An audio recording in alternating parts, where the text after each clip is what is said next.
Titigil ko ang, Migris.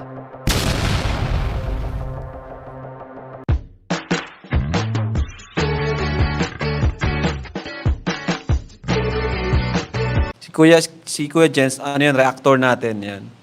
Official reactor. Hello mga kalingap, magandang araw po sa inyong lahat, this is Kuya Jens and welcome back po sa ating YouTube channel. Sa mga bago lang po sa aking YouTube channel, huwag niyo pong kalimutan mag-subscribe at click the bell button para lagi po kayong updated sa ating mga bagong upload na video. At huwag po natin kalimutang suportahan ng Butim Kalingap sa pangunguna ni Kuya Val Santos Matubang, Ate Ed the Vlog at syempre Kalingap Rob.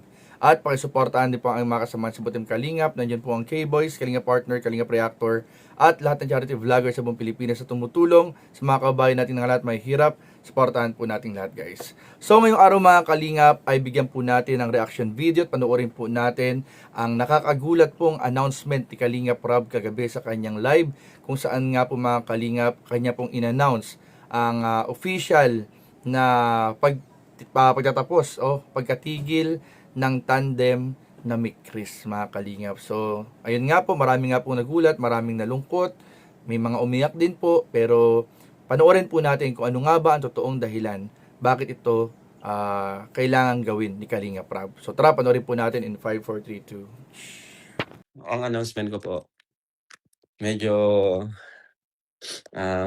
malungkot pero, kailangan nating gawin ito kasi isa sila sa pinupunterya, no? Pinupunterya ng mga antay at kahit mga nasa labas ng community natin, sila yung nakikita, no? Kahit ang layunin lang natin is makatulong, wala naman tayong masama talaga. Kumbaga kahit ituloy natin, hindi tayo magkakaproblema. Sabi ko kahit ituloy natin 'tong ano na 'to, hindi tayo magkakaproblema. Pero para na rin sa ano, wala nang masabi yung mga nasa outside community natin. Kasi sa community naman natin halos wala naman, eh. Wala naman talaga walang problema kasi alam naman nila na tayo ay for good vibes. Ah, kaya nakapag-decide kami, ako mismo nakapag-decide ako na kailangan ko ng itigil ito, ano, kailangan ko ng itigil ito. Hindi ang love team ang ititigil ko, hindi ang love team. May isa lang akong ititigil, 'no. Sa ngayon, may isa akong ititigil. Yun ay sana maintindihan niyo po sana maintindihan. Huwag kayong mag-ano tanim ng sama ng loob. Titigil ko ang, Migris, ayan. Kasi sila talaga yung nakikita ng mga baguhan sa community natin. Kasi sila yung nakikita, 'no, kahit, dito sa loob okey, pero sila talaga yung pinupuntirya. Kahit 'yan, kaya nga sabi ko nga kahit ituloy ko wala naman talagang problema. Pero dahil para sa ikatatahimik na yun na lang, itigil na lang muna natin yung Migris, 'no. Pero yung love team hindi natin titigil.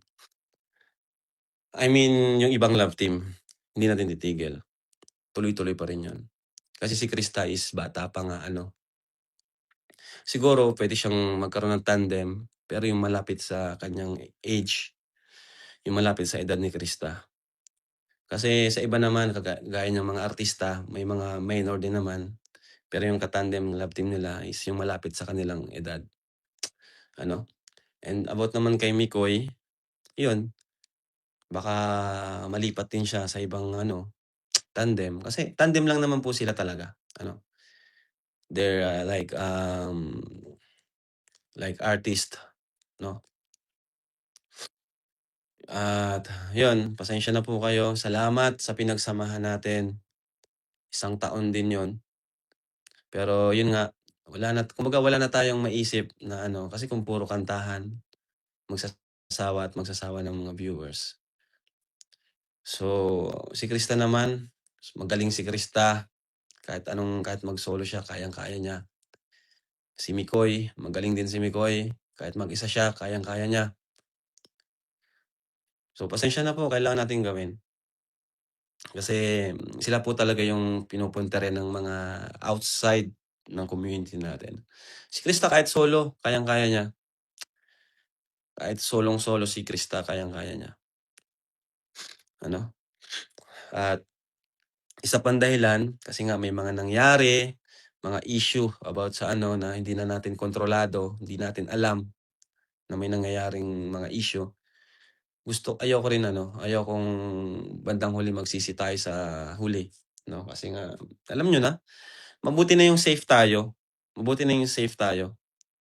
Kasi grabe ang mga ano, hindi natin alam ang puwedeng mangyari. Hayaan niyo po si Krista, tuloy pa rin naman po yung vlog ko sa kanya.